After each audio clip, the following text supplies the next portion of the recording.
ਵਾਹਿਗੁਰੂ ਜੀ ਕਾ ਖਾਲਸਾ ਵਾਹਿਗੁਰੂ ਜੀ ਕੀ ਫਤਿਹ। ਮੈਂ ਤੁਹਾਡੀ ਹੋਸਟ ਨੀਲਮ ਕੌਰ ਤੇ ਮੈਂ ਟੀਵੀ 84 ਦੇ ਸਾਰੇ ਦਰਸ਼ਕਾਂ ਤੇ ਸਰੋਤਿਆਂ ਦਾ ਨਿੱਘਾ ਸਵਾਗਤ ਕਰਦੀ ਹਾਂ ਪ੍ਰੋਗਰਾਮ ਸੱਚੋ ਸੱਚ ਵਿੱਚ, ਜਿਹੜੇ ਇਸ ਪ੍ਰੋਗਰਾਮ ਨੂੰ ਦੇਸ਼ਾਂ ਵਿਦੇਸ਼ਾਂ ਵਿੱਚ ਬੈਠ ਕੇ ਦੇਖਦੇ ਸੁਣ ਰਹੇ ਨੇ। ਹੱਕ ਸੱਚ ਦੀ ਆਵਾਜ਼ ਨੂੰ ਬੁਲੰਦ ਕਰਨ ਵਾਲੇ ਡਾਕਟਰ ਅਮਰਜੀਤ ਸਿੰਘ ਜੀ ਰੋਜ਼ਾਨਾ ਦੀ ਤਰ੍ਹਾਂ ਸਟੂਡੀਓ ਵਿੱਚ ਮੇਰੇ ਨਾਲ ਮੌਜੂਦ ਹਨ। ਆਓ ਨਾ ਮਿਲ ਕੇ ਪ੍ਰੋਗਰਾਮ ਦੀ ਸ਼ੁਰੂਆਤ ਕਰਦੇ ਹਾਂ।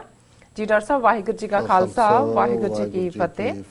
ਜੀ ਡਾਕਟਰ ਸਾਹਿਬ, ਤੁਹਾਡਾ ਬਹੁਤ ਬਹੁਤ ਸਵਾਗਤ ਹੈ ਪ੍ਰੋਗਰਾਮ ਸੱਚੋ ਸੱਚ ਵਿੱਚ। ਬਹੁਤ ਸ਼ੁਕਰੀਆ। ਜੀ ਡਾਕਟਰ ਸਾਹਿਬ, ਡੇਟ ਹੈਗੀ ਹੈ 19 ਸਤੰਬਰ 2016, 5 ਅਸੂ ਨਾਨਕਸ਼ਾਹੀ ਸੰਮਤ 548 ਦਾ ਦਿਨ ਹੈ। ਤੇ ਡਾਕਟਰ ਸਾਹਿਬ, ਪ੍ਰੋਗਰਾਮ ਦੀ ਸ਼ੁਰੂਆਤ ਕਰਾਂਗੇ ਤੁਹਾਡੇ ਵੀਕਐਂਡ ਤੋਂ। ਤੁਹਾਡਾ ਵੀਕਐਂਡ ਕਿਸ ਤਰ੍ਹਾਂ ਗੁਜ਼ਰਿਆ? ਦੇਖੋ, ਵੀਕਐਂਡ 'ਚ ਜਿਹੜੀਆਂ ਇੱਕ ਦੋ ਐਕਟੀਵਿਟੀਜ਼ ਵਿਸ਼ੇਸ਼ ਤੌਰ ਤੇ ਜਿਨ੍ਹਾਂ ਦਾ ਜ਼ਿਕਰ ਕਰਨਾ ਜ਼ਰੂਰੀ ਹੈ ਜੀ। ਜਿਵੇਂ ਅਸੀਂ ਆਪਣੇ ਪਿਛਲੇ ਸ਼ੋਜ਼ ਦੇ ਵਿੱਚ ਦੱਸਿਆ ਸੀ ਕਿ ਧਰਮ ਯੁੱਧ ਮੋਰਚਾ ਫਿਲਮ ਜਿਹੜੀ ਕਿ ਬੜੀ ਮਿਹਨਤ ਨਾਲ ਕਰਮਜੀਤ ਸਿੰਘ ਬਾਠ ਜਿਹੜੇ ਸਰੀ ਬੇਸਡ ਨੇ ਉਹਨਾਂ ਨੇ ਬਣਾਈ। ਉਹ ਸਾਡੇ ਸਟੂਡੀਓ ਵੀ ਆਏ ਸਨ। ਲਗਭਗ 1 ਘੰਟੇ ਦੀ ਪੈਨਲ ਡਿਸਕਸ਼ਨ ਵੀ ਉਹਨਾਂ ਨਾਲ ਇਸ ਫਿਲਮ ਤੇ ਸੀ ਜੀ। ਔਰ ਉਹ ਫਿਲਮ ਸ਼ੁੱਕਰਵਾਰ ਜਿਹੜੀ ਹੈ ਉਹ ਰਿਲੀਜ਼ ਹੋਈ। ਹਾਲਾਂ ਥੀਏਟਰ ਜਾਣਾ ਮੇਰੇ ਸੁਭਾਅ ਦਾ ਹਿੱਸਾ ਵੀ ਨਹੀਂ। ਸ਼ਾਇਦ ਅਮਰੀਕਾ 'ਚ ਪਹਿਲੀਆਂ ਸ਼ੁਰੂ 'ਚ ਕਿਤੇ ਇੱਕ ਅੱਧੀ ਮੈਨੂੰ ਯਾਦ ਹੈ ਵੀ ਬਰੇਵ ਹਾਰਟ ਫਿਲਮ ਜਿਹੜੀ ਕਿ ਸਕਾਟਿਸ਼ ਸਟਰਗਲ ਦੇ ਉੱਤੇ ਸੀ। ਉਦੋਂ ਹਰਦਿਆਲ ਸਿੰਘ ਇੱਥੇ ਸਟੂਡੈਂਟ ਹੁੰਦੇ ਸਨ ਕੋਲੰਬੀਆ ਯੂਨੀਵਰਸਿਟੀ 'ਚ, ਤਾਂ ਮੈਂ ਆਇਆ ਸ਼ਾਇਦ 92-93 ਦੀ ਗੱਲ ਹੋਏਗੀ ਜੀ। ਤੇ ਮੈਨੂੰ ਕਹਿਣ ਲੱਗੇ ਨਹੀਂ ਤੁਹਾਨੂੰ ਜ਼ਰੂਰ ਲੈ ਕੇ ਜਾਣਾ ਔਰ ਤੁਸੀਂ ਰਿਗਰੈਟ ਨਹੀਂ ਕਰੋਗੇ। ਸੋ ਮੈਂ ਪਹਿਲੀ ਵਾਰ ਬਰੇਵ ਹਾਰਟ ਅਮਰੀਕਾ ਨਿਊਯਾਰਕ ਦੇ ਥੀਏਟਰ 'ਚ ਦੇਖੀ ਔਰ ਆਫਟਰ ਲੌਂਗ ਟਾਈਮ ਜੀ। ਔਰ ਜ਼ਾਹਰ ਹੈ ਕਿ ਅਸੀਂ ਕਿਉਂਕਿ ਧਰਮ ਯੁੱਧ ਮੋਰਚਾ ਇਸ ਫਿਲਮ ਦੇ ਨਾਲ ਭਾਵੇਂ ਉਹਨਾਂ ਦੀ ਸਕਰੀਨ ਸ਼ਾਟਸ ਤਾਂ ਉਹਨਾਂ ਨੇ ਸਾਨੂੰ ਪਾਰਟਨਰ ਨਹੀਂ ਦਿਖਾਇਆ, ਲੇਕਿਨ ਸਰਟਨਲੀ ਅਸੀਂ ਇੱਕ ਭਾਈਵਾਲ ਵਾਲਾ ਰੋਲ ਹੀ ਅਦਾ ਕੀਤਾ ਜਦੋਂ ਅਸੀਂ ਵਰਡ ਆਫ ਦਾ ਮਾਊਥ ਦਿੱਤਾ ਜੀ। ਤੇ ਫਿਰ ਅਸੀਂ ਹਰ ਫੋਰਮ ਤੋਂ ਇਹ ਕੋਸ਼ਿਸ਼ ਕੀਤੀ ਹੈ ਕਿ ਵੱਧ ਤੋਂ ਵੱਧ ਵੀਰਾਂ ਭੈਣਾਂ ਤੱਕ ਇਹ ਸੁਨੇਹਾ ਪਹੁੰਚੇ। ਸੋ ਸਾਡੀ ਟੀਮ ਜਿਹੜੀ ਹੈ ਮੌਜੂਦ ਸੀ, ਜਿਨ੍ਹਾਂ ਦੇ ਵਿੱਚ ਅਮਰਵੀਰ ਸਿੰਘ ਜਿਨ੍ਹਾਂ ਨੇ ਇਸ ਸਾਰੇ ਹੀ ਲਗਭਗ 2 ਘੰਟੇ ਦੀ ਇਸ ਫਿਲਮ ਦੇ ਦੌਰਾਨ ਵੀ ਮਿਡਲ 'ਚ ਬਾਅਦ 'ਚ ਜੀ ਵਿਊਅਰਸ ਦੇ ਵਿਊ ਵੀ ਲਏ ਔਰ ਉਹ ਅੱਜ ਦੇ ਜਿਹੜੇ ਨਿਊਜ਼ ਦੇ ਵਿੱਚ ਸਾਡੀ ਟੈਕਨੀਕਲ ਟੀਮ ਨੇ ਬੜੀ ਮਿਹਨਤ ਕਰਕੇ ਉਹਨਾਂ ਨੂੰ ਕੰਪਾਈਲ ਕੀਤੇ ਜੀ। ਔਰ ਇਸ ਤੋਂ ਇਲਾਵਾ ਡਾਕਟਰ ਰਣਜੀਤ ਸਿੰਘ ਵੀ ਖਾਸ ਤੌਰ ਦੇ ਉੱਤੇ, ਕਿਉਂਕਿ ਅਸੀਂ ਚਾਹੁੰਦੇ ਸੀ ਕਿ ਇਹਨੂੰ ਐਜ਼ ਏ ਟੀਮ ਔਰ ਸਾਡੇ ਲਈ ਸਰਪ੍ਰਾਈਜ਼ ਸੀ। ਸਾਡੇ ਬਹੁਤ ਸਾਰੇ ਵੈਲ ਵਿਸ਼ਰ ਵੀ ਜਿਹੜੇ ਉੱਥੇ ਪਹੁੰਚੇ। ਐਂ ਲੱਗਦਾ ਸੀ ਜਿਵੇਂ ਟੀਵੀ 84 ਦੇ ਸਟੂਡੀਓ 'ਚ ਕੋਈ ਸਮਾਗਮ ਹੋ ਰਿਹਾ ਜੀ। ਕਿਉਂਕਿ ਜਦੋਂ ਤੁਸੀਂ ਦੇਖਦੇ ਹੋ ਕਿ ਪੰਥਕ ਵਿਚਾਰ ਨੂੰ ਤੋੜਨ ਵਾਲੇ ਜਾਂ ਜਿਹੜੇ ਵੀ ਪੰਥਕ ਵਿਚਾਰਧਾਰਾ ਨਾਲ ਖਲੋਤੇ ਨੇ, ਉਹ ਕਿਤੇ ਵੀ ਭਾਵੇਂ ਕਈ ਵਾਰੀ ਉਹਨਾਂ ਦੀ ਗਿਣਤੀ ਥੋੜੀ ਲੱਗਦੀ ਹੈ, ਪਰ ਉਹਨਾਂ ਦੀ ਡਿਟਰਮੀਨੇਸ਼ਨ ਔਰ ਉਹਨਾਂ ਦਾ ਪਿਆਰ ਜਿਹੜਾ ਹੈ ਉਹ ਮੈਂ ਸਮਝਦਾ ਹਾਂ ਵੀ ਕੌਮੀ ਕਾਜ਼ ਨਾਲ ਹੈ। ਔਰ ਉਹਨਾਂ ਨੂੰ ਲੱਗਦਾ ਹੁੰਦਾ ਹੈ ਵੀ ਜਿਹੜਾ ਵੀ ਕੋਈ ਪੰਥ ਲਈ ਕੰਮ ਕਰਦਾ ਹੈ, ਕੌਮ ਲਈ ਕੰਮ ਕਰਦਾ ਹੈ, ਉਸ ਦੀ ਹੌਸਲਾ ਅਫਜ਼ਾਈ ਹੋਣੀ ਚਾਹੀਦੀ ਹੈ। ਸੋ ਇਸ ਲਿਹਾਜ਼ ਨਾਲ ਬਹੁਤ ਸਾਰੇ ਜਿਹੜੇ ਪਰਿਵਾਰਾਂ ਸਹਿਤ ਆਏ, ਛੋਟੇ ਛੋਟੇ ਬੱਚੇ ਖਾਲਸਾਈ ਸਰੂਪ 'ਚ ਵੀ ਔਰ ਦੂਸਰੇ ਵੀਰ ਵੀ, ਕਿਉਂਕਿ ਮੈਂ ਸਮਝਦਾ ਹਾਂ ਵੀ ਇਹ ਪਾਰਟ ਇੱਕ ਜ਼ਰੂਰੀ ਹੁੰਦਾ ਹੈ ਕਿ ਜਦੋਂ ਅਸੀਂ ਖਾਲਿਸਤਾਨ ਦੀ ਗੱਲ ਅੱਜ ਕਰਦੇ ਹਾਂ ਤੇ ਇਸ ਦੇ ਨਾਲ ਪਿਛਲੇ ਲਗਭਗ 70 ਸਾਲ ਦਾ ਜੁੜਿਆ ਹੋਇਆ ਇਤਿਹਾਸ ਕੀ ਹੈ ਜੀ। 1947 ਤੋਂ ਬਾਅਦ ਕਿਵੇਂ ਸਾਨੂੰ 10 ਅਕਤੂਬਰ 1947 ਨੂੰ ਜ਼ਰਾਇਮ ਪੇਸ਼ਾ ਕਬੀਲਾ ਐਲਾਨਣ ਦੇ ਨਾਲ ਇਹ ਸ਼ੁਰੂਆਤ ਹੋਈ ਇਹਨਾਂ ਦੀ ਬੇਈਮਾਨੀ ਦੀ ਔਰ ਇਹਨਾਂ ਦੇ ਜ਼ਾਲਮਾਨਾ ਰਾਜ ਦੀ। ਔਰ ਫਿਰ ਜੂਨ 84 ਜਿਹੜਾ ਦਰਬਾਰ ਸਾਹਿਬ ਤੇ ਹੀ ਨਹੀਂ 37 ਹੋਰ ਇਤਿਹਾਸਕ ਗੁਰਦੁਆਰਿਆਂ ਤੇ ਵਿਉਂਤਬੱਧ ਟੈਂਕਾਂ ਤੋਪਾਂ ਨਾਲ ਹਮਲਾ, ਪੰਜਾਬ ਨੂੰ ਕੱਟ ਆਫ ਕਰ ਦੇਣਾ, ਬਾਕੀ ਭਾਰਤ ਨਾਲੋਂ ਮੀਡੀਆ ਨੂੰ ਬਾਹਰ ਕੱਢ ਦੇਣਾ, ਔਰ ਉਸ ਤੋਂ ਬਾਅਦ ਲਗਾਤਾਰ ਇੱਕ ਦਹਾਕੇ ਦੀ ਨਸਲਕੁਸ਼ੀ ਜੀ। ਸੋ ਧਰਮ ਯੁੱਧ ਮੋਰਚਾ ਫਿਲਮ ਇੱਕ ਚੰਗੀ ਭਾਵਨਾ ਨਾਲ, ਜਿਹਨੂੰ ਮੈਂ ਕਹਾਂ ਕਿ ਨਿਸ਼ਕਾਮ ਭਾਵਨਾ, ਇੱਕ ਗੁਰਸਿੱਖ ਜਿਸ ਨੇ ਆਪਣੇ ਕਾਰੋਬਾਰ 'ਚੋਂ ਪੈਸੇ ਬਣਾਏ, ਉਸ ਨੂੰ ਲੱਗਾ ਕਿ ਵੀ ਮੇਰਾ ਵੀ ਕੋਈ ਕੌਮੀ ਫਰਜ਼ ਹੈ। ਔਰ ਜਿਵੇਂ ਜਦੋਂ ਸਟੂਡੀਓ 'ਚ ਆਇਆ ਉਹਨਾਂ ਨੇ ਦੱਸਿਆ ਕਿ ਵੀ ਸਕ੍ਰਿਪਟ ਉਹਨਾਂ ਨੇ ਖੁਦ ਹੀ ਰਿਸਰਚ ਕਰਕੇ ਲਿਖੀ ਹੈ। ਸੋ ਕਿਉਂਕਿ ਜਦੋਂ ਤੁਸੀਂ ਇੱਕ ਨਿਰਪੱਖ ਦਰਸ਼ਕ ਦੇ ਤੌਰ ਤੇ ਦੇਖਦੇ ਹੋ ਤੇ ਅਸੀਂ ਜਿਨ੍ਹਾਂ ਨੂੰ ਮੀਨ ਮੇਖ ਕਰਨ ਦੀ ਆਦਤ ਹੈ, ਅਸੀਂ ਹਰ ਚੀਜ਼ ਨੂੰ ਚਾਕੂ ਲਾਉਣਾ ਹੁੰਦਾ, ਇੱਧਰ ਦੇਖਣਾ ਉੱਧਰ ਦੇਖਣਾ, ਜਿਹਨੂੰ ਐਨਾਲਿਸਿਸ ਕਹਿੰਦੇ ਨੇ, ਉਹਨਾਂ 'ਚ ਜ਼ਰੂਰ ਫਰਕ ਹੁੰਦਾ। ਪਰ ਇੱਕ ਗੱਲ ਜਿਹੜਾ ਐਨਾਲਿਟੀਕਲ ਵਿਊ ਵਾਲਾ ਹੈ ਜਾਂ ਜਿਹੜਾ ਉਸ ਨੂੰ ਰਿਵਿਊ ਕਰਦਾ ਹੈ ਤੇ ਦਰਸ਼ਕ ਹੈ, ਉਹ ਇੱਕ ਪ੍ਰਭਾਵ ਦੇ ਨਾਲ ਜ਼ਰੂਰ ਨਿਕਲਦਾ ਹੈ ਉਸ ਸਟੂਡੀਓ ਤੋਂ ਬਾਹਰ, ਉਸ ਫਿਲਮ ਨੂੰ ਦੇਖਣ ਤੋਂ ਬਾਅਦ, ਕਿ ਇੱਕ ਚੰਗੀ ਕੋਸ਼ਿਸ਼ ਹੈ, ਇੱਕ ਚੰਗਾ ਯਤਨ ਹੈ ਔਰ ਇਤਿਹਾਸ ਨੂੰ ਸਮਝਣ ਦੀ ਕੋਸ਼ਿਸ਼ ਵੀ ਹੈ। ਹਾਲਾਂਕਿ ਜਦੋਂ ਹੁਣ ਮੈਂ ਉਸ ਨੂੰ ਕ੍ਰਿਟੀਕਲੀ ਦੇਖਦਾ, ਕਿਉਂਕਿ ਬਹੁਤ ਸਾਰਾ ਫੋਕਸ ਸੰਤ ਜਰਨੈਲ ਸਿੰਘ ਜੀ ਖਾਲਸਾ ਪਿੰਡਾਂ ਵਾਲਿਆਂ ਦੇ ਨਾਲ ਔਰ ਦਮਦਮੀ ਟਕਸਾਲ ਖਾਸ ਤੌਰ ਤੇ ਜਦੋਂ ਸੰਤ ਗਿਆਨੀ ਗੁਰਬਚਨ ਸਿੰਘ ਖਾਲਸਾ ਪਿੰਡਾਂ ਵਾਲੇ ਪਹਿਲੀ ਵਾਰ ਬਾਬਾ ਜੋਗਿੰਦਰ ਸਿੰਘ ਦੇ ਘਰ ਜਾਂਦੇ ਨੇ, ਉਹਨਾਂ ਨੂੰ ਪੁੱਛਦੇ ਨੇ ਵੀ ਤੁਹਾਡੇ ਕਿੰਨੇ ਪੁੱਤਰ ਨੇ, ਔਰ ਫਿਰ ਉਹਨਾਂ ਚੋਂ ਇੱਕ ਦੀ ਉਹਨਾਂ ਨੇ ਕਿਹਾ 5 ਨੇ, ਤੇ ਉਹਨਾਂ ਚੋਂ ਸੰਤ ਜਰਨੈਲ ਸਿੰਘ ਉਹਨਾਂ ਨੂੰ ਚੁਣਦੇ ਨੇ। ਫਿਰ ਸੰਤ ਕਰਤਾਰ ਸਿੰਘ ਜੀ ਹੋਰਾਂ ਨਾਲ ਸੰਬੰਧਿਤ ਪਾਠ ਜਦੋਂ ਖਾਸ ਤੌਰ ਤੇ ਉਹਨਾਂ ਦਾ ਐਕਸੀਡੈਂਟ ਹੁੰਦਾ ਹੈ, ਟਰੱਕ ਵਿੱਚ ਆ ਕੇ ਗੱਡੀ ਦੇ ਵੱਜਦਾ ਹੈ ਔਰ CMC ਦੇ ਅੰਦਰ ਇਹ ਚੱਲ ਰਿਹਾ ਹੈ ਕਿ ਵੀ ਸਰਜਨ ਕਹਿੰਦੇ ਨੇ ਕਿ ਵੀ ਇਹਨਾਂ ਦੀ ਜਾਨ ਬਚ ਸਕਦੀ ਹੈ ਆਪਰੇਸ਼ਨ ਦੇ ਨਾਲ, ਪਰ ਆਪਰੇਸ਼ਨ ਦੇ ਵਿੱਚ ਰੋਮਾਂ ਦੀ ਬੇਅਦਬੀ ਕਰਨੀ ਪਏਗੀ, ਪਰ ਸੰਤ ਕਰਤਾਰ ਸਿੰਘ ਇਸ ਗੱਲ ਤੋਂ ਇਨਕਾਰ ਕਰ ਦਿੰਦੇ ਨੇ। ਸੋ ਇਹ ਇਹਨੇ ਵੇ ਮੈਂ ਸਮਝਦਾ ਵੀ ਜੇ ਅਸੀਂ ਕੁੱਲ ਮਿਲਾ ਕੇ ਦੇਖੀਏ, ਕਿਉਂਕਿ ਮੈਨੂੰ ਇਹ ਥੋੜੀ ਜਿਹੀ ਐਕਸਪੈਕਟੇਸ਼ਨ ਸੀ ਕਿ ਧਰਮ ਯੁੱਧ ਮੋਰਚੇ ਦੀਆਂ ਮੰਗਾਂ ਕੀ ਨੇ ਜੀ, ਬੇਸ਼ੱਕ ਅਨੰਦਪੁਰ ਦਾ ਮਤਾ ਹੈ, ਅਨੰਦਪੁਰ ਦੇ ਮਤੇ ਦਾ ਪਿਛੋਕੜ ਕੀ ਹੈ, ਜਾਂ ਅਨੰਦਪੁਰ ਦਾ ਮਤਾ, ਕਿਉਂਕਿ ਧਰਮ ਯੁੱਧ ਮੋਰਚੇ ਦਾ ਦਾਰਮਦਾਰ ਅਨੰਦਪੁਰ ਦੇ ਮਤੇ ਤੇ ਸੀ, ਕਿ ਅਨੰਦਪੁਰ ਦਾ ਮਤੇ ਦੀ ਜਿਹੜੀ ਨੀਂਹ ਹੈ ਉਹ 1929 ਚ ਜਦੋਂ ਕਿ ਮੋਤੀ ਲਾਲ ਨਹਿਰੂ ਕਮੇਟੀ ਰਿਪੋਰਟ ਆਈ, ਜਿਹਦੇ ਚ ਉਹਨਾਂ ਨੇ ਕਿਹਾ ਸੀ ਕਿ ਜਿਹੜੇ ਸੂਬੇ ਨੇ ਉਹ ਆਟੋਨੋਮਸ ਹੋਣ ਔਰ 2-3 ਮਹਿਕਮੇ ਜਿਹੜੇ ਸੈਂਟਰ ਆਪਣੇ ਕੋਲ ਰੱਖ ਕੇ, ਡਿਫੈਂਸ, ਐਕਸਟਰਨਲ ਅਫੇਅਰਸ, ਵਿਦੇਸ਼ ਔਰ ਕਮਿਊਨੀਕੇਸ਼ਨ, ਬਾਕੀ ਜਿਹੜਾ ਉਹ ਸਟੇਟਾਂ ਨੂੰ ਦਿੱਤੇ ਜਾਣ। ਔਰ ਬਾਅਦ ਦੇ ਵਿੱਚ 1930 ਚ ਇਸੇ ਲਾਈਨ ਦੇ ਉੱਤੇ ਲਿੰਗੁਇਸਟਿਕ ਸਟੇਟਸ, ਭਾਸ਼ਾ ਆਧਾਰਿਤ ਸੂਬਿਆਂ ਦੀ ਗੱਲ ਤੁਰੀ। ਹਾਲਾਂਕਿ ਇਹਦੇ ਚ ਪੰਜਾਬੀ ਸੂਬੇ ਮੋਰਚੇ ਦੀ ਸ਼ੁਰੂਆਤ ਨੂੰ ਔਰ ਕੁਰਬਾਨੀ ਨੂੰ, ਖਾਸ ਤੌਰ ਤੇ 10-11 ਸਾਲ ਦੇ ਬੱਚੇ ਇੰਦਰਜੀਤ ਸਿੰਘ, ਮੈਂ ਅੱਗੇ ਵੀ ਜ਼ਿਕਰ ਕੀਤਾ ਸੀ ਕਿ ਬਚਪਨ ਚ ਜਦੋਂ ਮੈਂ ਪਹਿਲੀ ਵਾਰ ਆਪਣੇ ਪਿਤਾ ਜੀ ਨਾਲ ਸੈਂਟਰਲ ਸਿੱਖ ਮਿਊਜ਼ੀਅਮ ਅੰਮ੍ਰਿਤਸਰ ਗਿਆ, ਕੇਂਦਰੀ ਸਿੱਖ ਅਜਾਇਬ ਘਰ, ਕਿਉਂਕਿ ਬਹੁਤ ਵਾਰੀ ਤੁਸੀਂ ਉਸ ਚੀਜ਼ ਨਾਲ ਜ਼ਿਆਦਾ ਰਿਲੇਟ ਕਰਦੇ ਹੋ ਜਿਹੜਾ ਉਮਰ ਵਾਈਜ਼ ਤੁਹਾਡੇ ਨਾਲ ਹੁੰਦਾ ਹੈ, ਤੇ ਜਦੋਂ ਤੁਸੀਂ ਉਸੇ ਹੀ ਉਮਰ 'ਚ 10-11 ਸਾਲ ਦੀ ਉਮਰ 'ਚ ਤੁਸੀਂ ਦੇਖਦੇ ਹੋ ਕਿ ਤੁਹਾਡੀ ਉਮਰ ਦਾ ਇੱਕ ਬੱਚਾ ਜਿਹੜਾ ਪੰਜਾਬੀ ਸੂਬਾ ਜ਼ਿੰਦਾਬਾਦ ਸ਼ਾਊਟ ਕਰ ਰਿਹਾ ਹੈ ਔਰ ਉਹਨੂੰ ਮਾਰ ਕੇ ਖੂਹ ਦੇ ਵਿੱਚ ਸੁੱਟ ਦਿੱਤਾ ਜਾਂਦਾ ਹੈ, ਔਰ ਉਹ ਕੇਂਦਰੀ ਸਿੱਖ ਅਜਾਇਬ ਘਰ 'ਚ ਉਸ ਬੱਚੇ ਦੀ ਫੋਟੋ ਵੀ ਲੱਗੀ ਹੋਈ ਸੀ ਔਰ ਖੂਹ ਦੀ ਵੀ। ਸੋ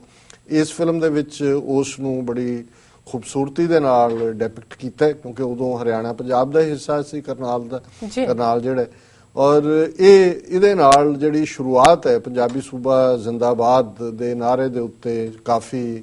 ਭਾਵਨਾਤਮਕ ਜਿਹੜੀ ਹੈ ਉਹ ਪੇਸ਼ਕਾਰੀ ਹੈ। ਔਰ ਲੇਕਿਨ ਮੈਂ ਜਿਹੜੀ ਗੱਲ ਮਹਿਸੂਸ ਕੀਤੀ ਕਿ ਧਰਮ ਯੁੱਧ ਮੋਰਚਾ ਜਿਸ ਦਾ ਆਧਾਰ ਅਨੰਦਪੁਰ ਸਾਹਿਬ ਦਾ ਮਤਾ ਸੀ, ਉਸ ਦੇ ਉੱਤੇ ਹੋਰ ਵੇਰਵੇ ਦੇ ਨਾਲ ਜਿਹੜਾ ਹੈ ਉਸ ਨੂੰ ਭਾਵੇਂ ਡਾਕੂਮੈਂਟ ਦੇ ਤੌਰ ਤੇ ਡਿਸਕਸ ਕੀਤਾ ਜਾਂਦਾ ਹੈ, ਕਿਉਂਕਿ ਇਸੇ ਹੀ ਅਨੰਦਪੁਰ ਦੇ ਮਤੇ ਨੂੰ ਫਿਰ ਵੱਖਵਾਦੀ ਮਤਾ ਐਲਾਨ ਕੇ ਸਿੱਖਾਂ ਦੇ ਖਿਲਾਫ 1980 ਤੋਂ 1984 ਤੱਕ ਜੋ ਪ੍ਰੋਪੇਗੈਂਡਾ ਕੀਤਾ ਗਿਆ ਹੈ ਔਰ ਜਿਸ ਤਰੀਕੇ ਦੇ ਨਾਲ ਫਿਰ ਰਾਜੀਵ ਗਾਂਧੀ ਨੇ ਵੀ ਆਪਣੀ ਮਾਂ ਦੇ ਮਾਰੇ ਜਾਣ ਤੋਂ ਬਾਅਦ ਇਸ ਮਤੇ ਨੂੰ ਆਧਾਰ ਬਣਾ ਕੇ 3/4 ਵੋਟਾਂ ਜਿਹੜੀਆਂ ਨੇ ਉਹ ਹਾਸਲ ਕੀਤੀਆਂ। ਸੋ ਇਹਦੇ ਤੇ ਥੋੜਾ ਜਿਹਾ ਫੋਕਸ ਹੋਣਾ ਚਾਹੀਦਾ ਸੀ। ਦੂਸਰਾ ਪਾਰਟ ਮੈਂ ਸਮਝਦਾ ਬੇਸ਼ੱਕ ਜਦੋਂ ਤੁਸੀਂ ਆਵਾਜ਼ ਦੇਣੀ ਚਾਹੁੰਦੇ ਹੋ ਤੇ ਸੰਤ ਜਰਨੈਲ ਸਿੰਘ ਉਹਨਾਂ ਨੇ ਇਹ ਜ਼ਰੂਰ ਕੀਤਾ ਕਿ ਸੰਤ ਪਿੰਡਾਂ ਵਾਲਿਆਂ ਨੂੰ ਪਰਸੋਨੀਫਾਈ ਨਹੀਂ ਕੀਤਾ, ਯਾਨੀ ਉਹਨਾਂ ਦੀ ਬੈਕ ਤੋਂ ਉਹਨਾਂ ਨੂੰ ਤੁਰਦੇ ਜਾਂਦੇ ਦੀ ਹੈ, ਉਹਨਾਂ ਦਾ ਕੋਈ ਰੋਲ ਕਿਸੇ ਨੇ ਅਦਾ ਨਹੀਂ ਕੀਤਾ, ਲੇਕਿਨ ਉਹਨਾਂ ਦੀ ਬੋਲਦਿਆਂ ਦੀ ਜਿਹੜੀ ਆਵਾਜ਼ ਹੈ ਉਹ ਕਿਸੇ ਕਲਾਕਾਰ ਨੇ ਜਿਹੜੀ ਹੈ ਉਹ ਕਾਪੀ ਕੀਤੀ। ਹਾਲਾਂਕਿ ਕਾਫੀ ਉਹ ਕਲੋਜ਼ ਆ ਜਾਂਦੀ ਹੈ ਆਵਾਜ਼, ਲੇਕਿਨ ਇਹ ਬਾਅਦ ਜਿਹੜੇ ਕੁਝ ਦਰਸ਼ਕਾਂ ਦੇ ਨਾਲ ਮੈਨੂੰ ਵੀ ਗੱਲਬਾਤ ਦਾ ਮੌਕਾ ਬਣਿਆ, ਉਹਨਾਂ ਨੇ ਕਿਹਾ ਕਿ ਵੀ ਇਹਦੇ ਕੋਲੋਂ ਜੇ ਕੋਈ ਸਿੰਪਲ ਆਵਾਜ਼ ਦੇ ਵਿੱਚ ਹੀ ਕਹਿੰਦਾ ਤੇ ਉਸ ਦਾ ਜ਼ਿਆਦਾ ਪ੍ਰਭਾਵ ਹੁੰਦਾ। ਮੈਂ ਦਰਸ਼ਕਾਂ ਦੀ ਰਾਏ ਦੇ ਰਿਹਾ, ਹਾਲਾਂਕਿ ਜਿਸ ਕਲਾਕਾਰ ਨੇ ਇਹ ਆਵਾਜ਼ ਦਿੱਤੀ ਉਹ ਕਾਫੀ ਉਸ ਦੇ ਨੇੜੇ ਪਹੁੰਚਦਾ ਹੈ, ਪਰ ਮੈਂ ਸਗੋਂ ਇਸ ਦੇ ਵਿੱਚ ਇਹ ਸੋਚਦਾ ਕਿ ਇਨਫੈਕਟ ਉਹਨਾਂ ਦੀਆਂ ਸੰਤ ਪਿੰਡਾਂ ਵਾਲਿਆਂ ਦੀਆਂ ਸਪੀਚਸ ਦੀਆਂ ਬਹੁਤ ਸਾਰੀਆਂ ਕੈਸੇਟਸ ਅਵੇਲੇਬਲ ਨੇ ਜਿਹਦੇ ਚ ਉਹਨਾਂ ਚ ਇਮੇਜ ਵਾਈਜ਼ ਤਾਂ ਉਸ ਪੀਰੀਅਡ 'ਚ ਅਜੇ ਇੰਨੀ ਫਾਈਨ ਕੈਮਰੇ ਜਾਂ ਦੂਜੇ ਨਹੀਂ ਸੀ, ਉਹ ਸ਼ਾਇਦ ਨਾ ਹੁੰਦਾ, ਲੇਕਿਨ ਇਮੇਜਰੀ ਜਿਹੜੀ ਹੈ ਭਾਵੇਂ ਜਿਵੇਂ ਬੜੀ ਅੱਛੀ ਪੇਸ਼ਕਾਰੀ ਹੈ ਇਮੇਜਿੰਗ ਦੀ, ਉਹਦੇ 'ਚ ਜੇ ਉਹਨਾਂ ਦੀਆਂ ਹਾਲਾਂਕਿ ਕੁਝ ਕਲਿੱਪਸ ਉਹਨਾਂ ਨੇ ਹੇਅਰ ਐਂਡ ਦੇਅਰ ਦਿੱਤੀਆਂ, ਪਰ ਜੇ ਮੋਰ ਉਹਨਾਂ ਦੀ ਆਵਾਜ਼ ਦੇ ਵਿੱਚ ਹੀ, ਕਿਉਂਕਿ ਕੱਲੀ ਆਵਾਜ਼ ਦੀ ਕਾਪੀ ਕਰ ਲੈਣਾ ਕਾਫੀ ਨਹੀਂ ਹੁੰਦਾ, ਕਿਉਂਕਿ ਹਰ ਆਵਾਜ਼ ਦੇ ਨਾਲ ਇੱਕ ਦਿਲ ਜੁੜਿਆ ਹੁੰਦਾ ਹੈ, ਦਿਲ ਦੇ ਨਾਲ ਇੱਕ ਭਬਕਾਰ ਹੈ। ਸੋ ਜਿਹੜੀ ਭਬਕਾਰ, ਜਿਹੜੀ ਸ਼ੇਰਗਰਜ਼ ਔਰ ਜਿਹੜਾ ਪੈਸ਼ਨ ਜਾਂ ਜਿਹੜਾ ਇਸ਼ਕ ਸੰਤ ਪਿੰਡਾਂ ਵਾਲਿਆਂ ਦਾ ਸੀ, ਜਦੋਂ ਹੁਣ ਉਹ ਇਹ ਆਵਾਜ਼ ਵੀ ਦਿੰਦੇ ਨੇ ਕਿ ਭਾਈ ਸਿਰ ਦਿੱਤਿਆਂ ਬਾਜ ਨਹੀਂ ਰਹਿਣਾ, ਧਰਮ ਸਿਰ ਦਿੱਤਿਆਂ ਬਾਜ ਨਹੀਂ, ਪੜ੍ਹਦੇ ਅਸੀਂ ਵੀ ਹਾਂ, ਪਰ ਉਹਦੇ ਚ ਸੱਚਮੁੱਚ ਸਿਰ ਗੁਰੂ ਦੇ ਚਰਨਾਂ 'ਚ ਦਿੱਤਾ ਹੋਇਆ, ਚਰਨਾਂ 'ਚ ਰੱਖਿਆ ਹੋਇਆ ਕਿ ਧਰਮ ਜਿਹੜਾ ਉਹ ਸਿਰ ਦਿੱਤੇ ਬਿਨਾਂ ਨਹੀਂ ਰਹਿਣਾ। ਸੋ ਇਹ ਬਿਹਤਰ ਹੁੰਦਾ ਹੈ ਕਿ ਉਹਨਾਂ ਦੀ ਜਿਹੜੀ ਆਪਣੀ ਆਵਾਜ਼ ਹੈ, ਆਪਣੀਆਂ ਉਹਨਾਂ ਦੀਆਂ ਸਪੀਚਿਸ ਨੇ, ਉਹਨਾਂ ਨੂੰ ਬੇਸ਼ੱਕ ਦਿਖਾਇਆ ਲੇਕਿਨ ਮੋਰ ਡਿਸਪਲੇ ਹੁੰਦਾ। ਸੋ ਇਸੇ ਤਰ੍ਹਾਂ ਜਿਹੜਾ ਇੱਕ ਪਾਰਟ ਮੈਨੂੰ ਲੱਗਦਾ ਹੈ ਕਿ ਜਿਹਦੇ 'ਚ ਕਿਉਂਕਿ ਧਰਮਯੁੱਧ ਮੋਰਚੇ ਤੱਕ ਪਹੁੰਚਦੇ ਆ, ਬੇਸ਼ੱਕ ਜਿਵੇਂ ਲੌਂਗੋਵਾਲ ਦਾ ਰੋਲ ਕੀ ਹੈ, ਟੌੜੇ ਦਾ ਕੀ ਹੈ, ਅਕਾਲੀਆਂ ਦਾ ਕੀ ਹੈ, ਕਾਫੀ ਇਤਿਹਾਸ ਦੇ ਨੇੜੇ ਆਉਣ ਦੀ ਕੋਸ਼ਿਸ਼ ਕੀਤੀ ਹੈ, ਪਰ ਮੈਂ ਸਮਝਦਾ ਹਾਂ ਵੀ ਜਿਹੜੇ 2 ਲੱਖ ਤੋਂ ਜ਼ਿਆਦਾ ਸਿੱਖ ਸੰਗਤਾਂ ਨੇ ਗ੍ਰਿਫਤਾਰੀਆਂ ਦਿੱਤੀਆਂ ਔਰ ਉਹਨਾਂ ਦੇ ਵਿਚਲੇ ਜਿਹੜੇ ਕੋਈ ਜਥਾ ਕਿਸੇ ਨੇ ਲੀਡ ਕੀਤਾ ਹੋਇਆ ਸੀ, ਜਾਂ ਜਿਵੇਂ ਖਾਸ ਤੌਰ ਤੇ ਜਥੇਦਾਰ ਨਛੱਤਰ ਸਿੰਘ ਭਲਵਾਨ ਸੰਗਰੂਰ ਵਾਲਿਆਂ ਦਾ ਜਥਾ ਜਿਹੜਾ ਕਿ ਅੰਦਰ ਮਾਰਿਆ ਗਿਆ। ਸੋ ਮੋਰ ਜਿਹੜਾ ਹੈ ਉਹ ਥੋੜਾ ਜਿਹਾ ਜੇ ਡਾਈਵਰਸੀਫਾਈ ਵੀ ਹੁੰਦਾ, ਕੁਛ ਨਾ ਕੁਛ, ਬੇਸ਼ੱਕ ਇਹ ਨੈਰੇਸ਼ਨ ਸ਼ੁਰੂ ਹੁੰਦੀ ਹੈ, ਇੱਕ ਬੱਚਾ ਆਪਣੇ ਕੈਨੇਡਾ ਤੋਂ ਜਾਂਦਿਆਂ ਆਪਣੇ ਉੱਥੇ ਪੰਜਾਬ ਦੇ ਵਿੱਚ ਕਹਾਣੀ ਆਪਣੇ ਦਾਦੇ ਤੋਂ, ਗ੍ਰੈਂਡਫਾਦਰ ਤੋਂ ਪੁੱਛਦਾ ਹੈ ਕਿ ਵੀ ਕੀ ਹੋਇਆ, ਜਦੋਂ ਫੋਟੋ ਐਲਬਮ ਦੇਖਦਾ ਹੈ ਤੇ ਫਿਰ ਉਹ ਰੋਲ ਬੈਕ ਚੱਲਦਾ। ਸੋ ਕੁੱਲ ਮਿਲਾ ਕੇ, ਔਰ ਇਸੇ ਤਰ੍ਹਾਂ ਮੈਂ ਸਮਝਦਾ ਹਾਂ ਵੀ ਜਿਹੜੀਆਂ ਦੂਸਰੀਆਂ ਜਥੇਬੰਦੀਆਂ ਦਾ ਵੀ ਉਸ ਦੇ ਵਿੱਚ ਰੋਲ ਰਿਹਾ, ਉਸ ਨੂੰ ਵੀ ਜੇ ਨਾਲ ਦੀ ਨਾਲ ਜ਼ਿਆਦਾ ਨਹੀਂ ਤੇ ਘੱਟੋ ਘੱਟ ਰੈਫਰਲ ਹਾਈਲਾਈਟਡ ਹੁੰਦਾ। ਹਾਲਾਂ ਸ਼ਹੀਦ ਭਾਈ ਫੌਜਾ ਸਿੰਘ ਦਾ ਮੈਂਸ਼ਨ ਹੁੰਦਾ ਹੈ ਬਿਗਨਿੰਗ ਦੇ ਵਿੱਚ 13 ਅਪ੍ਰੈਲ 1978 ਦੇ ਉਹ ਸਾਰੇ ਪਾਰਟ 'ਚ, ਪਰ ਮੈਂ ਸਮਝਦਾ ਵੀ ਇਹ ਮੋਰ ਫੋਕਸਡ ਜਿਹੜੀ ਫਿਲਮ ਬਣੀ ਔਰ ਇਸ ਦੇ ਦੁਆਲੇ ਜਿਹੜਾ ਓਵਰਆਲ ਹੈ, ਔਰ ਵੈਸੇ ਵੀ ਕਈ ਵਾਰੀ ਸਾਡੀ ਡਿਮਾਂਡ ਜ਼ਿਆਦਾ ਹੁੰਦੀ ਹੈ 2 ਘੰਟੇ 'ਚ ਤੁਸੀਂ ਕੀ ਕਰ ਸਕਦੇ ਹੋ, ਬਟ ਕਿਉਂਕਿ ਅਸੀਂ ਜਿਵੇਂ ਮੈਂ ਕਿਹਾ ਵੀ ਚਾਕੂ ਮਾਰਨਾ ਹੀ ਹੈ ਖੱਬੇ ਸੱਜੇ, ਸੋ ਅਸੀਂ ਕੁਛ ਨਾ ਕੁਛ ਜਿਹੜਾ ਉਸ ਦੇ ਉੱਤੇ ਅਸੀਂ ਸਮਝਦੇ ਹਾਂ, ਕਿਉਂਕਿ ਇਸ ਦੇ ਨਾਲ ਜਿਹੜਾ ਜੇ ਉਹਨੂੰ ਥੋੜਾ ਜਿਹਾ ਹੋਰ ਉਹਦਾ ਵਾਈਡਰ ਦਾਇਰਾ ਹੁੰਦਾ ਤੇ ਸ਼ਾਇਦ ਇਸ ਦੇ ਵਿੱਚ ਹੋਰ ਵੀ ਬਿਹਤਰੀ ਹੁੰਦੀ। ਸੋ ਕੁੱਲ ਮਿਲਾ ਕੇ ਜਿਹੜਾ ਪਾਰਟ ਮੈਂ ਸਮਝਦਾ ਵੀ, ਹਾਲਾਂ ਮੈਂ ਸਮਝਦਾ ਸੀ ਵੀ ਧਰਮਯੁੱਧ ਮੋਰਚਾ ਜੂਨ 84 ਦੇ ਹਮਲੇ ਤੱਕ ਆ ਕੇ ਗੱਲ ਮੁੱਕ ਜਾਏਗੀ, ਪਰ ਜਿਹੜੀ ਫਾਈਟ ਜੂਨ 84 ਦੀ ਹੈ ਉਹ ਬੜੇ ਚੰਗੇ ਢੰਗ ਨਾਲ ਫਿਲਮਾਈ ਗਈ ਔਰ ਉਹਦੇ ਵਿੱਚ ਜਨਰਲ ਸੁਬੇਗ ਸਿੰਘ ਦਾ ਰੋਲ ਜਿਹੜਾ ਵਿਸ਼ੇਸ਼ ਤੌਰ ਦੇ ਉੱਤੇ ਉਹਨਾਂ ਦਾ ਬਹੁਤ ਵੱਡਾ ਰੋਲ ਸੀ, ਅੰਦਰ ਕਿਲਾਬੰਦੀ ਕਰਨ 'ਚ ਵੀ ਔਰ ਸ਼ਹਾਦਤ ਤੱਕ ਦਾ ਉਹਨਾਂ ਦਾ ਸਫ਼ਰ। ਸੋ ਉਹ ਕਾਫੀ, ਕਿਉਂਕਿ ਜਿਹੜੇ ਖਾਸ ਤੌਰ ਤੇ ਯੰਗਰ ਜਨਰੇਸ਼ਨ ਜਿਹੜੀ ਕਿ ਠੂੰ ਠਾਂ ਇੱਧਰ ਉੱਧਰ ਜਿਹੜਾ ਅੱਜ ਕੱਲ ਉਹ ਕੀ ਹੈ ਪੋਕਮੈਨ ਅੱਜ ਕੱਲ ਕਹਿੰਦੇ ਨੇ, ਕਿਤੇ ਕਿਤੇ ਆ ਗਿਆ ਕੋਈ ਢਾਣ ਦਾ, ਕੋਈ ਉੱਪਰ ਕਰਨ ਦਾ, ਇਸ ਕਿਸਮ ਦੇ ਚ ਯਕੀਨ ਰੱਖਦੀ ਹੈ ਉਹਨਾਂ ਦੇ ਲਈ। ਹਾਲਾਂ ਬਹੁਤ ਛੋਟੇ ਬੱਚਿਆਂ ਦੇ ਐਂਗਲ ਤੋਂ, ਜਾਂ ਸ਼ਾਇਦ ਕਿਉਂਕਿ ਡੈਡ ਬਾਡੀਜ਼ ਨੇ ਔਰ ਉਸ ਕਿਸਮ ਦਾ ਪਾਰਟ ਹੈ, ਸ਼ਾਇਦ ਇਹ ਵੀ ਇੱਕ ਰੀਜ਼ਨ ਹੋਏ ਕਿ ਬਈ ਜਿਹੜਾ ਉਸ ਨੂੰ ਕੁਝ ਸਿਲੈਕਟ ਲੋਕ ਹੀ ਆਏ ਦੇਖਣ ਜਾਂ ਕਿਵੇਂ ਉਹ ਫਿਊਚਰ 'ਚ ਹੋਏਗਾ। ਲੇਕਿਨ ਮੈਂ ਸਮਝਦਾ ਵੀ ਜਿਹੜਾ ਜੰਗਜੂ ਆਸਪੈਕਟ, ਜਿਹੜਾ ਇੱਕ ਬਿਊਟੀਫੁਲ ਆਸਪੈਕਟ ਹੈ ਫਿਲਮ ਦਾ, ਕਿ ਬਹੁਤ ਵਾਰ ਅਸੀਂ ਵਿਕਟਮਹੁੱਡ ਦੇ ਵਿੱਚ ਰਹਿੰਦੇ ਹਾਂ ਕਿ ਅਸੀਂ ਵਿਕਟਮ ਹੈ। ਜਦੋਂ ਅਸੀਂ ਹਿਊਮਨ ਰਾਈਟਸ ਦੀ ਗੱਲ ਕਰਦੇ ਹਾਂ, ਅਣਪਛਾਤੀਆਂ ਲਾਸ਼ਾਂ ਦੀ ਗੱਲ ਕਰਦੇ ਹਾਂ, ਜ਼ਾਹਰ ਹੈ ਕਿ ਵੀ ਇਹ ਪੀੜਤ ਵਾਲਾ ਐਂਗਲ ਹੈ। ਲੇਕਿਨ ਇਸ ਫਿਲਮ ਚੋਂ ਜਿਵੇਂ ਜੋ ਕੁਛ 78 ਤੋਂ ਬਾਅਦ 13 ਸਿੰਘਾਂ ਦੀ ਸ਼ਹਾਦਤ ਤੋਂ ਬਾਅਦ ਹੁੰਦਾ ਹੈ, ਅਦਾਲਤਾਂ 'ਚ ਕਰਨਾਲ ਤੱਕ ਕੇਸ ਜਾਂਦਾ ਹੈ, ਜਗਤ ਨਾਰਾਇਣ ਦਾ ਜਿਹੜਾ ਰੋਲ ਹੈ, ਕਿਉਂਕਿ ਬਹੁਤਿਆਂ ਨੂੰ ਲੱਗਦਾ ਸੀ ਵੀ ਜਗਤ ਨਾਰਾਇਣ ਨੂੰ ਸ਼ਾਇਦ ਇੱਕ ਹਿੰਦੂ ਪੱਤਰਕਾਰ ਹੋਣ ਕਰਕੇ ਸਜ਼ਾ ਯਾਫਤਾ ਕੀਤਾ ਗਿਆ, ਲੇਕਿਨ ਹਕੀਕਤ ਇਹ ਸੀ ਕਿ ਲਾਲਾ ਜਗਤ ਨਾਰਾਇਣ ਨੇ ਜਿਹੜਾ ਕਿ ਜਦੋਂ 13 ਅਪ੍ਰੈਲ 1978 ਨੂੰ 13 ਸਿੰਘ ਸ਼ਹੀਦ ਕੀਤੇ, ਉਹ ਨਰਕਧਾਰੀ ਜਿਹੜਾ ਉਸ ਗੁਰਬਚਨਾ ਸੀ ਉਹਦੇ ਨਾਲ ਵੀ ਬੈਠਾ ਸੀ ਔਰ ਬਾਅਦ ਚ ਉਹਨੇ ਕਰਨਾਲ ਜਾ ਕੇ ਝੂਠੀ ਗਵਾਹੀ ਵੀ ਦਿੱਤੀ, ਜਿਹਦੇ ਚ ਉਹਨੇ ਕਿਹਾ ਕਿ ਜੀ ਨਹੀਂ ਇਹਨਾਂ ਦਾ ਕੋਈ ਕਸੂਰ ਨਹੀਂ ਸੀ, ਉਹ ਤਾਂ ਇਹ ਪੀਸਫੁਲ ਸੀ, ਨਿਰੰਕਾਰੀ, ਔਰ ਉਹਨਾਂ ਨੇ ਆ ਕੇ ਹਮਲਾ ਕੀਤਾ। ਔਰ ਉਸ ਸਾਰੇ ਪਾਰਟ ਤੋਂ ਸ਼ੁਰੂ ਹੋ ਕੇ ਜਦੋਂ ਕਿ ਇਹਨਾਂ ਨੂੰ ਬਰੀ ਕਰ ਦਿੱਤਾ ਜਾਂਦਾ ਹੈ ਜਿਹੜੇ ਗੁਨਾਹਗਾਰ ਨੇ, ਫਿਰ ਉਹ ਆਵਾਜ਼ ਗੂੰਜਦੀ ਹੈ ਕਿ ਵੀ ਹੁਣ ਜਿਹੜਾ ਅਸੀਂ ਨਿਆਂ ਸੰਗਤ ਹੈ, ਹੱਕ ਬਨਾਜ਼ਬ ਹੈ ਕਿ ਅਸੀਂ ਇਨਸਾਫ ਲਈ ਹੈ। ਸੋ ਜਿਹੜਾ ਇਮੇਜ ਫਿਰ ਉੱਥੋਂ ਨਿਕਲ ਕੇ ਉਹ ਭਾਵੇਂ ਸੁਰਿੰਦਰ ਸਿੰਘ ਸੋਢੀ ਦਾ ਰੋਲ ਹੈ, ਔਰ ਇੱਕ ਗੱਲ ਮੈਂ ਸਮਝਦਾ ਵੀ ਬਹੁਤ ਚੰਗਾ ਜਿਹੜੀ ਡੈਪਿਕਸ਼ਨ ਸੀ ਕਿ ਬਹੁਤ ਵਾਰ ਸੰਤ ਜਰਨੈਲ ਸਿੰਘ ਖਾਲਸਾ ਪਿੰਡਾਂ ਵਾਲਿਆਂ ਨੂੰ ਜਿਵੇਂ ਮੀਡੀਆ ਨੇ ਬਹੁਤ ਨੈਗੇਟਿਵ ਰੰਗ ਦੇ ਵਿੱਚ, ਜਿਵੇਂ ਕਿ ਹਿੰਦੂਆਂ ਦੇ ਖੂਨ ਦੇ ਪਿਆਸੇ, ਬਲੱਡ ਥਰਸਟੀ, ਜਾਂ ਉਹਨਾਂ ਦੀ ਇੱਕ ਸਟੇਟਮੈਂਟ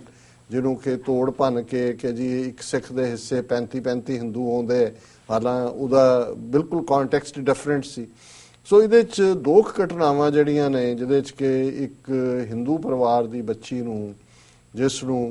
ਅਗਵਾ ਕਰ ਲੈਂਦੇ ਨੇ ਗੁੰਡੇ, ਔਰ ਉਹ ਆ ਕੇ ਫਰਿਆਦੀ ਹੁੰਦਾ ਹੈ, ਔਰ 24 ਘੰਟੇ ਦਾ ਟਾਈਮ ਦੇ ਕੇ ਫਿਰ ਜਿਹੜਾ ਸੰਤਾਂ ਦਾ ਸੱਜੀ ਬਾਂਹ ਜਿਹਨੂੰ ਸੰਤਾਂ ਨੇ ਉਹਦੀ ਸ਼ਹਾਦਤ ਤੋਂ ਬਾਅਦ ਕਿਹਾ ਸੀ ਸੁਰਿੰਦਰ ਸਿੰਘ ਸੋਢੀ, ਉਹ 24 ਘੰਟੇ ਦੇ ਵਿੱਚ ਉਸ ਬੱਚੀ ਨੂੰ ਗੁੰਡਿਆਂ ਨੂੰ ਸਜ਼ਾ ਦੇ ਕੇ ਛਡਾ ਕੇ ਲਿਆਂਦਾ। ਸੋ ਇਹ ਕਿਉਂਕਿ ਫੈਕਚੁਅਲ ਗੱਲ ਸੀ ਔਰ ਇਹਨੂੰ ਬੜੇ ਚੰਗੇ ਢੰਗ ਦੇ ਨਾਲ ਡਿਪਿਕਟ ਕੀਤਾ ਗਿਆ। ਇਸੇ ਤਰ੍ਹਾਂ ਹੀ ਇੱਕ ਹਿੰਦੂ ਕੁੜੀ ਜਿਸ ਨੂੰ ਸਹੁਰੇ ਇਸ ਲਈ ਤੰਗ ਕਰਦੇ ਸੀ ਕਿ ਵੀ ਉਹ ਦਾਜ ਨਹੀਂ ਲੈ ਕੇ ਆਈ, ਉਹ ਆ ਕੇ ਫਰਿਆਦੀ ਹੁੰਦੀ ਹੈ ਸੰਤਾਂ ਦੇ ਸਾਹਮਣੇ, ਔਰ ਉਹ ਸੱਦ ਲੈਂਦੇ ਨੇ ਉਹਦੇ ਸਹੁਰੇ ਟੱਬਰ ਨੂੰ।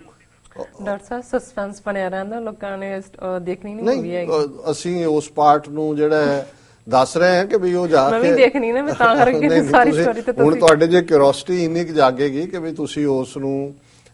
ਦੇਖਣਾ ਚਾਹੋਗੇ ਜੀ। ਔਰ ਉਹਨਾਂ ਦਾ ਜਿਹੜਾ ਸਹੁਰਾ ਪਰਿਵਾਰ ਹੈ ਉਹਨੂੰ ਉਹ ਸੱਦ ਲੈਂਦੇ ਨੇ, ਉਹਨੂੰ ਕਹਿੰਦੇ ਵੀ ਇਹ ਮੇਰੀ ਧੀ ਹੈ, ਦੱਸੋ ਤੁਹਾਨੂੰ ਕੀ ਚਾਹੀਦਾ। ਸੋ ਜਿਹੜੀ ਇਮੇਜ ਬਿਲਡਿੰਗ ਹੈ, ਔਰ ਖਾਸ ਤੌਰ ਤੇ ਇਹ ਬੜਾ ਇੰਪੋਰਟੈਂਟ ਆਸਪੈਕਟ ਸੀ ਕਿ ਸੰਤ ਪਿੰਡਾਂ ਵਾਲਿਆਂ ਦੀ ਸ਼ਖਸੀਅਤ ਦੇ ਜਿਹੜੇ ਮਲਟੀਪਲ ਆਸਪੈਕਟ ਨੇ, ਔਰ ਜਿਨ੍ਹਾਂ ਦੇ ਵਿੱਚ ਉਹ ਧਰਮੀ ਇਨਸਾਨ ਸਨ, ਸੰਤ ਸਿਪਾਹੀ ਸਨ, ਔਰ ਉਹਨਾਂ ਨੇ ਉਸ ਧਰਤੀ ਦੇ ਉੱਤੇ ਖਾਸ ਤੌਰ ਤੇ ਜਿਵੇਂ ਦਾ ਅਕਾਲੀ ਕਲਚਰ ਸੀ ਉਸ ਸਾਰੇ ਨੂੰ ਚੈਲੰਜ ਕੀਤਾ। ਔਰ ਜੂਨ 84 ਦਾ ਜਿਹੜਾ ਖਾਸ ਤੌਰ ਤੇ ਜਿਸ ਕਰਕੇ ਮੈਂ ਇਹ ਬੈਕਗ੍ਰਾਉਂਡ ਦਿੱਤੀ ਹੈ ਕਿ ਵੀ ਜਿਹੜਾ ਨਾਇਕ ਦਾ ਰੋਲ ਹੈ, ਸਿੰਘ ਨਾਇਕ ਦੇ ਤੌਰ ਤੇ ਉੱਭਰਦੇ ਨੇ, ਕਿਵੇਂ ਕੁਛ ਦਰਜਨ ਸਿੰਘ 72 ਘੰਟੇ ਮੁਕਾਬਲਾ ਕਰਦੇ ਨੇ, ਔਰ ਜਿਹੜੀ ਉਹ ਸਾਰੀ ਫਿਲਮਿੰਗ ਹੈ ਉਹ ਸਾਰੇ ਦੀ ਉਹ ਬੜੇ ਖੂਬਸੂਰਤ ਅੰਦਾਜ਼ ਦੇ ਵਿੱਚ ਔਰ ਕਾਫੀ ਪ੍ਰੋਫੈਸ਼ਨਲ ਢੰਗ ਦੇ ਨਾਲ ਕੀਤੀ ਗਈ ਹੈ। ਔਰ ਕਨਕਲੂਜਨ ਜ਼ਾਹਰ ਹੈ ਜਸਵੰਤ ਸਿੰਘ ਖਾਲੜਾ, ਜਿਹੜੇ ਕਿ ਬੇਸ਼ੱਕ ਮੈਂ ਸਮਝਦਾ ਵੀ ਸ਼ਹੀਦ ਜਸਵੰਤ ਸਿੰਘ ਖਾਲੜੇ ਦੇ ਪਾਰਟ ਨੂੰ ਮੋਰ ਦਿਖਾਇਆ ਜਾ ਸਕਦਾ, ਪਰ ਕਿਉਂਕਿ ਥੀਮ ਧਰਮ ਯੁੱਧ ਮੋਰਚੇ ਤੱਕ ਸੀ, ਪਰ ਉਹਨਾਂ ਦਾ ਜਿਹੜਾ ਕਨਕਲੂਜਨ ਦੇ ਨਾਲ ਜਦੋਂ ਕਿ ਉਹ ਇਸ ਦੇ ਨਾਲ ਕਿ ਭਾਈ ਇੱਕ ਦੀਵਾ ਜਿਹੜਾ ਹਨੇਰੇ ਨੂੰ ਚੈਲੰਜ ਕਰਦਾ, ਉਸ ਦੇ ਨਾਲ ਫਿਲਮ ਦੀ ਕਨਕਲੂਜਨ ਹੁੰਦੀ ਹੈ ਔਰ ਇਸ ਚੋਂ ਇੱਕ ਪੋਜ਼ਿਟਿਵ ਪ੍ਰਭਾਵ ਨਿਕਲਦਾ ਹੈ। ਸੋ ਅਸੀਂ ਇਹ ਰਿਕਮੈਂਡ ਕਰਾਂਗੇ ਕਿ ਵੀ ਅਜੇ ਵੀ ਜਿਹੜਾ ਆਉਣ ਵਾਲੇ ਦਿਨਾਂ 'ਚ ਸ਼ਾਇਦ ਬੰਬੇ ਪੈਲੇਸ ਹੀ ਹੈ ਉਹਨੂੰ ਜਿਹੜਾ ਮੇਨ ਥੀਏਟਰ ਹੈ ਜਿੱਥੇ ਲੱਗੀ ਹੋਈ ਹੈ, ਉੱਥੇ ਘੱਟੋ ਘੱਟ ਜਿਹੜੇ ਸਾਡੇ ਇਸ ਦੇ ਨਾਲ ਜੁੜੇ ਹੋਏ ਵੀਰ ਭੈਣਾਂ ਨੇ ਉਹ ਜ਼ਰੂਰ ਜਾਣ। ਇਹ ਹੌਸਲਾ ਅਫਜ਼ਾਈ ਲਈ ਵੀ ਹੈ ਔਰ ਇਸ ਚੋਂ ਅਸੀਂ ਆਸ ਕਰਦੇ ਹਾਂ ਵੀ ਆਉਣ ਵਾਲੇ ਟਾਈਮ 'ਚ ਹੋਰ ਵੀ ਜਿਹੜੀਆਂ ਫਿਲਮਸ ਨੇ ਉਹ ਬਣਨਗੀਆਂ, ਕਿਉਂਕਿ ਸਾਡਾ ਹੱਕ, ਕੌਮੀ ਹੀਰੇ ਔਰ ਇਹ ਇਸ ਕਿਸਮ ਦੇ ਬਹੁਤ ਸਾਰੇ ਥੀਮਸ ਦੀਆਂ ਫਿਲਮਾਂ ਜਿਹੜੀਆਂ ਨੇ ਉਹ ਸਾਹਮਣੇ ਆਈਆਂ। ਔਰ ਇਹ ਸਿੱਧੇ ਤੌਰ ਦੇ ਉੱਤੇ ਜਿਹੜਾ ਹੈ ਜਿੱਥੇ ਜੁਝਾਰੂ ਸਪਿਰਿਟ ਦੀ ਗੱਲ ਹੈ ਉੱਥੇ ਬੈਕਗ੍ਰਾਉਂਡ ਨਾਲ ਜੋੜ ਕੇ ਕਿ ਆਲ ਆਫ ਏ ਸਡਨ ਜੂਨ 84 ਤੱਕ ਪਹੁੰਚਣ ਲਈ ਕੋਈ ਇੱਕ ਸਾਡਾ ਨਹੀਂ ਸੀ ਰੋਲ, ਇਹ ਕਿਵੇਂ ਹਕੂਮਤ ਨੇ ਉਸ ਸਿਚੁਏਸ਼ਨ ਨੂੰ ਕੰਟਰਾਈਵ ਕੀਤਾ